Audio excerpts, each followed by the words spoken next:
Good morning everyone. Today will speak about the auxiliary verbs. Auxiliary verbs అంటే ఏంటి, అవి ఎలా పనిచేస్తాయి, సెంటెన్స్లో ఎలా యూజ్ చేస్తాము. Auxiliary verbs are words used along with the main verb to express a tense, mood, voice or to form questions or negatives.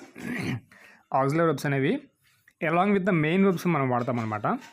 So దేనికి వాడతామంటే tense express చేయడానికి, ఆ మూడ్ ఎక్స్ప్రెస్ చేయడానికి, వాయిస్ గురించి, అలాగే టు ఫ్రేమ్ క్వశ్చన్స్కి, అలాగే negative statements చేయడానికి కూడా మనం ఆక్సిలరీ వెబ్స్ అనేవి యూజ్ చేస్తాం. దీనిలో ప్రైమరీ ఆక్సిలరీస్ మనం చూసినట్లయితే, ప్రైమరీ ఆక్సిలరీస్లో మనకున్నవి ఏంటంటే be forms, do forms and have forms. Primary ఆక్సిలరీస్లో మనకున్నవి be forms, do forms and have forms, 3 forms ఉన్నాయి. దీంట్లో ఈరోజు మనం బీ ఫార్మ్స్ అనే దాని గురించి చూద్దాము. దీని గురించి కంప్లీట్ డీటెయిల్స్ అనేవి నేర్చుకుందాం. What is be form and how it is used. Be forms are is, am, are, was, were, being, been. మనం చూసినట్లయితే is, am, are, was, were, being, being. చూడండి, ఈజ్, యామ్, ఆర్ వచ్చేసి మనం present టెన్స్లో వాడతాం. Is, am, are వచ్చేసి present టెన్స్లో వాడతాం. అలాగే వజ్, వర్ పాస్ట్లో జరిగిన యాక్షన్స్ గురించి చెప్పడానికి వాడతాము. Been perfect tense, being continuous tense. So ఈ విధంగా టెన్సెస్ డివైడ్ చేసామన్నమాట. విల్ బీ ఉంటుంది ఇంకోటి, అది విల్ బీ వచ్చేసి బీ ఫామే, అది ఫ్యూచర్ టెన్స్. సో అలా అయితే విల్ బీ అవసరం లేదు మనకి. ప్రజెంట్ అయితే ఇది మాత్రం చూద్దాము, అది ఇంకొక వీడియోలో చెప్తాను మీకు. Is, am, are, was, were ఈ యొక్క 5 వర్డ్స్ గురించి పర్ఫెక్ట్గా నేర్చుకుందాం. Is, am, are, was, were తోటి స్టేట్మెంట్స్ ఎలా క్రియేట్ చేయాలి, హౌ టు యూజ్ అనేది. Let us see. ప్రజెంట్లో ఈజ్, యామ్, ఆర్ ఈ 3 వాడతాము. అయితే ఈ 3 వాడడానికి మనకి స్ట్రక్చర్, సెంటెన్స్ యొక్క స్ట్రక్చర్ మనం చూసుకుంటే ఫస్ట్ మనకి సబ్జెక్ట్ వస్తుంది, తర్వాత వర్బ్ వస్తుంది. ఇవన్నీ హెల్పింగ్ వర్బ్స్గా వాడతాము, మెయిన్ వర్బ్స్గా వాడతాము. సో ఇక్కడ వచ్చేసి ఏ సబ్జెక్ట్కి ఏ వర్బ్ తీసుకోవాలి అనేది కూడా డివైడ్ చేశాను. హీకి, షీకి, ఇట్కి, దిస్కి, దట్కి, లేదా సింగులర్ నౌన్కి ఈజ్ అనేది తీసుకుంటాము ప్రజెంట్లో. అదే సబ్జెక్ట్ ఐ వస్తే యామ్ తీసుకుంటాము. అలాగే ఆర్ అనేది యూ కానీ, వీ కానీ, దేకి కానీ, లేకపోతే ప్లూరల్ సబ్జెక్ట్ వస్తే దానికి ఆర్ అనే వెర్బ్ తీసుకుంటాము. ఇది మనకి ఎలా ఉపయోగపడుతుందంటే మెయిన్ వెర్బ్గాను ఉపయోగపడుతుంది, అలాగే హెల్పింగ్ వెర్బ్గాను ఉపయోగపడుతుంది. సో ఈ విధంగా దీనివల్ల 2 రకాల ఉపయోగాలు ఉంటాయి అన్నమాట సెంటెన్స్లో. Now let us see one example. I will give one example here. Now look at the given example carefully. He తీసుకున్న సబ్జెక్టు, హీ తీసుకుంటే ప్రజెంట్లో వర్బ్ ఏం రావాలి, ఈజ్ రావాలి. ఈజ్ కూడా తీసుకున్నా. He is a doctor. ఇక్కడ ఈజ్ అనేది మెయిన్ వర్బ్గా వాడాము, ఈజే మెయిన్ వర్బ్. ఇంకా కానీ సెకండ్ సెంటెన్స్ చూసినట్లయితే he is singing. He is singing. ఇక్కడ ఈజ్ అనేది హెల్పింగ్ వెర్బ్, ఇది మెయిన్ వెర్బ్ అవ్వదన్నమాట, ఇది హెల్పింగ్ వెర్బ్ అవుతుంది ఈజ్ వచ్చేసి.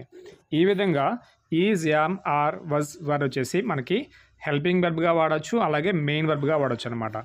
V1, V2, V3, V4, V5లో ఏమైనా మెయిన్ వర్బ్స్ అనేవి ఉంటే ఇది హెల్పింగ్ వెర్బ్ అవుతుంది, అది లేకపోతే ఇదే మెయిన్ వెర్బ్ అవుతుంది. Now my question is, why should we use these words as a main verbs or linking verbs or helping verbs? వీటిని మెయిన్ వెర్బ్స్ గాను, లింకింగ్ వెర్బ్స్ గాను, హెల్పింగ్ వెర్బ్స్ గాను వాడతాము.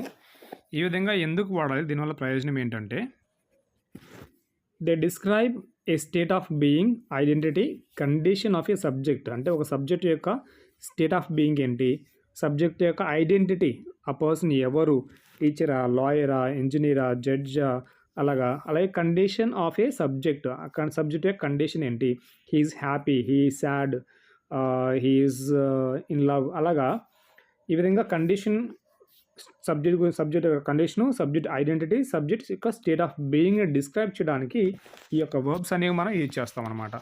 ఇది లింకింగ్ వర్బ్స్ అంటారు, మెయిన్ వెర్బ్స్గా వాడతాము, అలాగే హెల్పింగ్ వెర్బ్స్గా కూడా వాడతాము. ఎగ్జాంపుల్ తీసుకుందాము, దిస్ తోటి, దట్ తోటి. This is a book. Example, this singular కాబట్టి ఈజ్ అని పెట్టాను, this is a book. That is a book, that కూడా సింగులరే, ఆఫ్ కోర్స్ ఈజ్ తీసుకున్నాను.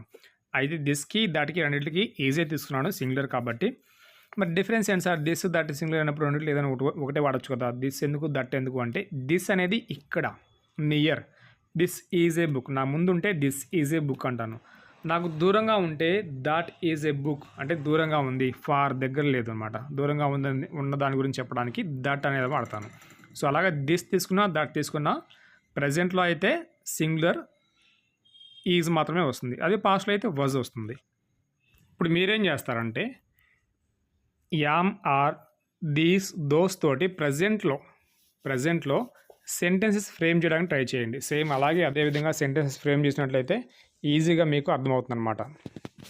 మీకు ఎంతవరకు అర్థమైంది అనేది, ఎంతవరకు వచ్చింది అనేది మీకు తెలుస్తుంది. దాన్ని బట్టి ఇంకొంచెం ప్రాక్టీస్ చేసి ఇంగ్లీష్లో ఇంప్రూవ్ అవ్వచ్చు. స్టేట్మెంట్స్ క్రియేట్ చేయడం, ఇక్కడ ఉన్న ప్రతి వర్డ్ తోటి స్టేట్మెంట్ క్రియేట్ చేయాలి, సెంటెన్స్ ఫ్రేమ్ చేయాలి, ఇంగ్లీష్ బాగా రావాలి, ఫ్లూయెంట్గా మాట్లాడాలి అనుకుంటే ఆఫ్లైన్లో క్లాసెస్ జరుగుతున్నాయి, జాయిన్ అవ్వచ్చు.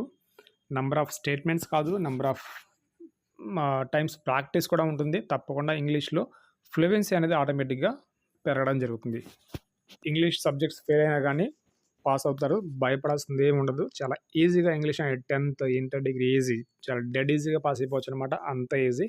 గ్రామర్ కూడా అంత ఈజీగా నేర్పించబడుతుంది.